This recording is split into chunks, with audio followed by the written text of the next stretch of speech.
저는 예수님 만나기 전 ADHD 때문에 너무나 힘들고 괴로운 삶을 살아왔었는데요. 부활하신 예수님을 만나 기쁘고 자유한 삶을 살게 된 제 이야기를 나누려고 합니다.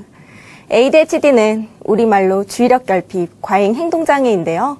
지속적으로 주의력이 부족하고 과다활동, 충동성을 보이는 상태를 말해요. 저는 예수님 만나기 전에 ADHD가 심한 사람이었습니다. 다른 사람들과 달리 제 행동은 저의 의지대로 전혀 조절되지 않았어요. 저의 ADHD로 인한 최대 피해자는 제 남동생인데요. 제 남동생은 자폐증이 있어서 모든 물건을 나열, 정렬하는 버릇이 있었어요. 심지어 종이조각까지도요.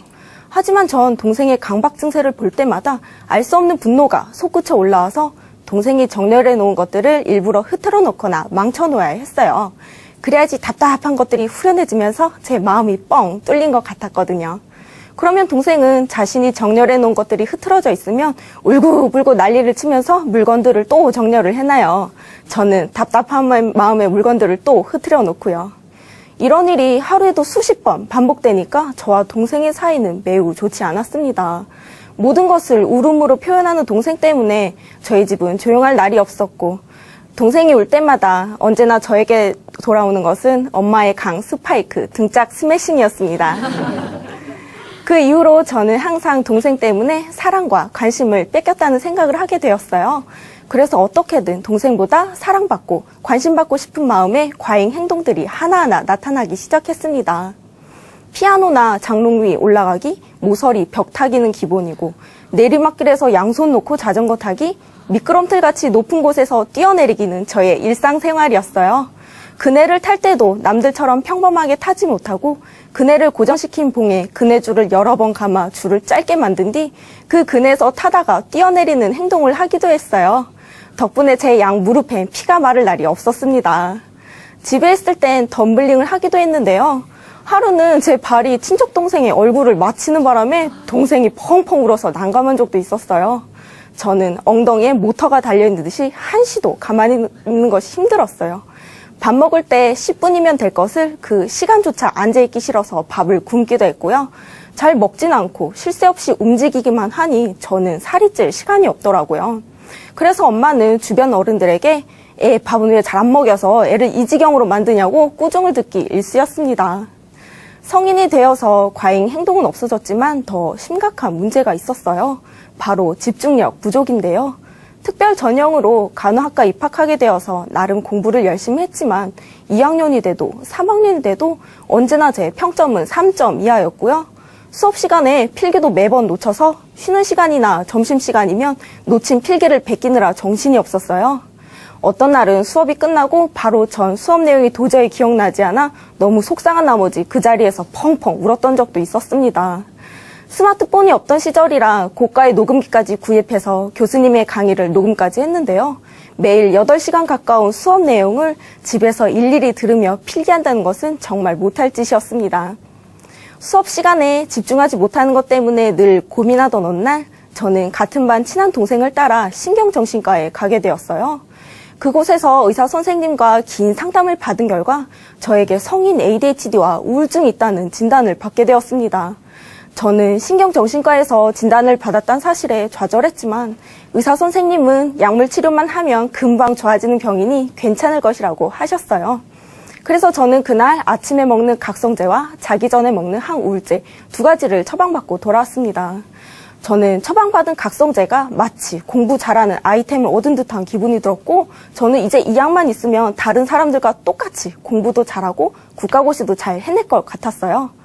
하지만 매일 복용하는 날이 늘어날수록 처음에 느끼지 못했던 약물 부작용들이 나타났는데요. 각성제를 먹은 후 3시간 동안은 필기를 할 수 없을 정도의 손떨림과 불안감, 그리고 혀가 갈라지는 듯이 심한 갈증이 있었고요. 3시간 이후에는 축축 처지는 듯한 심한 우울감도 나타났어요. 계속해서 복용을 하니 음식을 삼키기조차 힘든 식욕부진이 나타났고, 저는 3주 만에 15kg나 빠지는 심각한 체중 감소와 탈모 증상이 보였어요. 때문에 저는 걸어다니기 힘들 정도로 뼈와 가주막 남은 앙상한 몰골이 되었습니다. 그리고 저는 심한 갈증을 해소하기 위해 시도 때도 없이 물을 마셔야 했고, 물을 많이 마신 만큼 화장실도 시도 때도 없이 갈 수밖에 없었어요. 수업 시간 내내 물 마시기와 화장실 가기를 반복했고 나중에는 오히려 각성제 때문에 수업 시간에 앉아있지 못하는 상황이 되었습니다. 간혹 무서운 교수님 앞에서 발표를 하게 된 날이면 더 긴장을 해서 계속 물을 먹느라 발표를 제대로 못한 적도 있었고 각성제뿐만 아니라 항우울제는 아침마다 일어나는 것을 늘 힘들게 했어요. 계속해서 나타나는 부작용 때문에 각성제와 항우울제 두 가지를 다 끊어봤는데요. 항우울제는 끊어도 크게 달라질 것이 없었지만 각성제를 끊으니까 집중 못하는 현상이 금방 나타나더라고요. 때문에 저는 각성제 없이 공부할 자신이 없었고 이것마저 없으면 다른 사람들의 발 뒤꿈치조차 못 쫓아갈까봐 겁이 났어요. 이제는 약물 부작용 때문에 약을 계속 먹을 수도 끊을 수도 없는 현실이 너무 비참했습니다. 그런 저에게 결국 자살에 대해 생각해보는 계기가 생겼는데요. 어느 날 다른 반 언니가 자취방에서 자살을 했다는 거예요. 다른 사람들은 불쌍하다고 안 됐다고 말했지만 저는 그 언니가 자살한 것이 불쌍한 삶인지 잘 모르겠더라고요. 오히려 힘든 실습 과정을 안 해도 되니까 그 언니가 부럽기만 했어요. 그리고 저는 이런 생각이 들었어요. 모든 사람은 죽는다. 태어나자마자 죽을 수도 있고 늙어서 죽을 수도 있고 가장 아름다울 때 죽을 수도 있다. 험한 고생만 하다 가는 것이 이 세상살인데 왔다가 짧게 살고 가는 것이 이득이 아닐까? 이 생각은 곧 저의 삶을 흔들어 놓기 시작했어요. 그렇다면 나이가 들어서 죽음을 기다려봤자 고생만 하다 가는 것이고 게다가 나는 죽을 때까지 ADHD를 안고 살아가야 하는데 뭐하러 죽을 때까지 기다려야 하지? 그렇다면 결국 이 지긋지긋한 ADHD를 구원하는 것은 오직 죽음뿐이겠구나라는 생각이 들었어요. 그래서 저는 국가고시에 떨어지면 바로 죽어버려야겠다는 생각을 했고 앞으로의 국가고시는 어떻게 볼 것인가에 대한 고민보다는 국가고시에 떨어지면 어떻게 죽을 것인가에 대한 고민들로 가득 찬 날을 보냈습니다. 그렇게 하루하루 절망 속에서 살던 어느 날 제가 시내 갈 일 있어서 버스를 탔는데요. 제 뒤에 잔돈이 없어서 돈을 못 내시고 계신 아주머니를 대신해 버스비를 내드렸어요. 그랬더니 이 아주머니가 너무 고마워하시면서 줄 것이 없으니 대신 기도를 해주겠다는 거예요.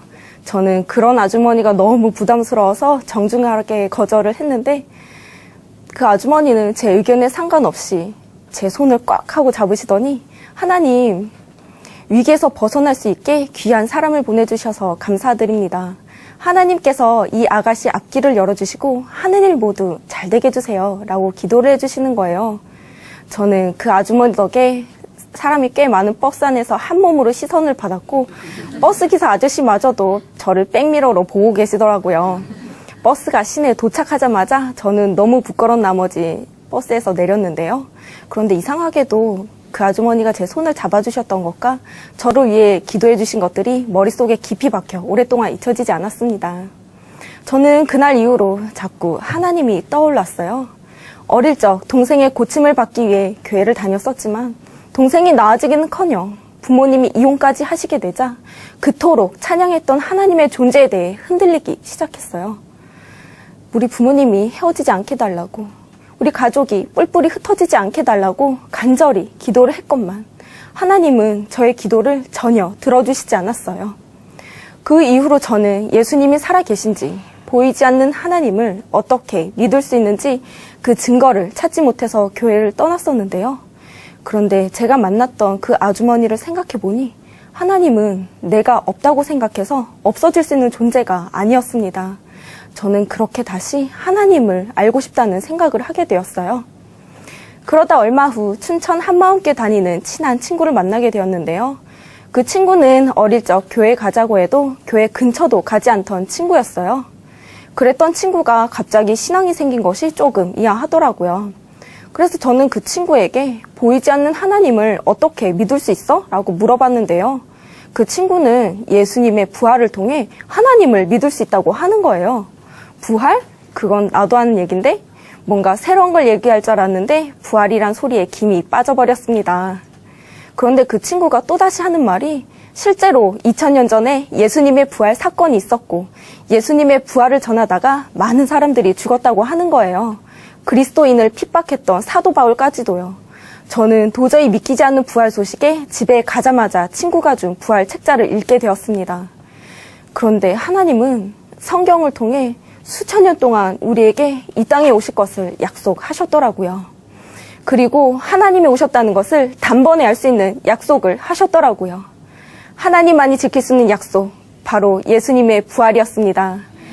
그리고 예수님은 그 약속대로 이 땅에 오셔서 십자가에서 죽으시고 3일 만에 부활하셨더라고요. 이 세상 그 누구도 흉내낼 수 없는 부활을, 죽음을 이기는 부활을 예수님께서는 실제로 부활하셨더라고요. 저는 예수님이 살아계신지, 보이지 않는 하나님을 어떻게 믿을 수 있는지 그 증거를 찾지 못해서 예수님을 버렸었는데, 하나님께서는 이미 2000년 전에 모든 사람이 믿을 수 있는 증거를 주셨더라고요. 어릴 적 그토록 듣던 예수님의 부활이 성경책에만 존재하는 것이 아니라 역사에도 존재한다는 것이 알아지는 순간, 전능자가 이 땅에 오셨다는 것이 알아지는 순간, 저는 몸둘 바를 몰라 그대로 엎드려졌어요. 그리고 부활하신 예수님 앞에 저의 모습이 그대로 비춰지는데, 주여, 나는 죄인입니다. 이 죄인은 죽어 마땅합니다. 저는 송구함에 이 말밖에는 할 수 없었습니다. 그제서야 제가 하나님께 얼마나 큰 죄를 짓고 있었는지 깨달아졌어요. 내 힘으로 내 스스로의 부족함을 채워보려고 했던 모습들과 내 뜻대로 되지 않는다며 쉽게 생명을 버리려고 했던 모습들이 바로 전능하신 하나님을 배척하는 죄였습니다.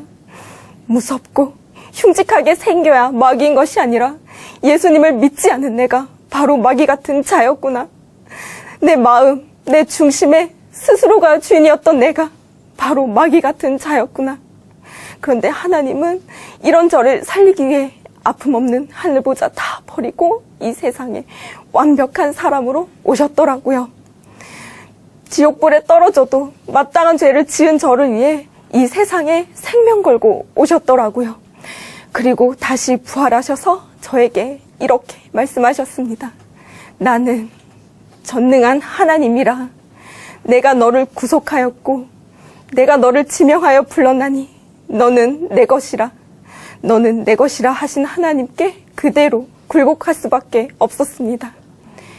그동안 하찮게 여겼던 저의 생명은 전능자의 피값으로 살리신 귀중한 생명이었어요.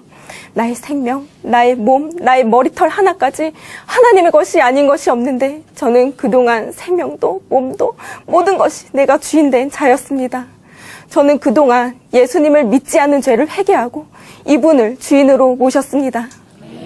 저는 예수님을 주인으로 모신 뒤로 제 서랍에 있던 각성제를 모조리 갖다 버렸어요. 항상 각성제가 없으면 불안해서 버리지 못했었는데 예수님의 저의 주인 되시니 하나도 두려울 것이 없더라고요. 그리고 국가고시에 대한 근심, 걱정 모두 주님께 맡겼습니다. 국가고시에 합격하지 못하더라도 저는 결과에 상관없이 주님의 뜻대로 살겠다고 마음먹었거든요. 그리고 드디어 4년의 공부가 결실을 맺는 날, 하필이면 제 뒤에 앉은 남학생이 너무 초조했는지 다리를 심하게 떠는 거예요. ADHD는 조그만 자극에도 집중이 흐트러지기 쉽기 때문에 아마 예전 같았으면 시험 문제에 전혀 집중하지 못했을 거예요.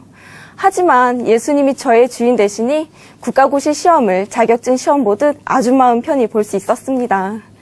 그리고 얼마 후 시험 결과가 나왔는데요. 모의고사에서도 단 한 번도 통과하지 못했던 제가 30점이나 널널한 점수로 시험에 합격을 하게 된 거예요. 그때 저를 담당하셨던 교수님도 너무 놀라우셨어요. 사실은 제가 떨어질 줄 아셨다면서요. 지금은 병동 간호사로 일하고 있는데요. 이제는 각성제 없이도 일하는데 전혀 문제가 없어요. 예전 같았으면 집중력이 부족해서 해야 할 일을 제때 하지 못하거나 각성제 때문에 손이 떨려서 환자에게 주사조차 놓지 못했을 거예요. 하지만 예수님이 저의 주인 되시니 각성제 없이도 사람의 생명을 다루는 간호사가 되게 하셨습니다. 그리고 저의 이런 변화된 모습을 본 제 친한 친구는요. 아니, 사람이 어떻게 한순간에 변할 수 있지? 라고 하면서 신기했어요. 그리고 도대체 너를 이렇게 변화시킨 비결이 뭐냐고 물어봤는데요. 저는 부활하신 예수님을 만나 그렇다며 그 친구에게 바로 복음을 전했습니다. 그랬더니 그 친구가 아니 정말 예수님이 살아계시냐고 하면서 기쁘게 복음을 듣고 그 자리에서 영접기도까지 드렸어요. 사실 그 친구는 절에 가서 108배를 할 정도로 절실한 불교 신자였는데요. 예수님을 주인으로 모신 뒤 지금은 주님만 찬양하는 기쁜 삶을 살고 있습니다. 저는 지금까지 저의 생명이 저의 것인 줄 알았던 사람이었어요. 하지만 지금은 저의 생명이, 저의 몸이 어느 분의 것인지 분명히 알고 있어요. 저의 심장이 뛰는 이유는, 제가 숨을 쉬고 있는 이유는, 아침마다 눈을 뜰 수 있는 이유는 모두 하나님의 계획 아래에 있기 때문입니다. 저는 하나님이 허락하신 이 생명, 제가 살아있는 이 시간들 모두 주님의 사명을 다하는 부활의 증인으로 살겠습니다. 예수님은 저의 주인이십니다. 감사합니다.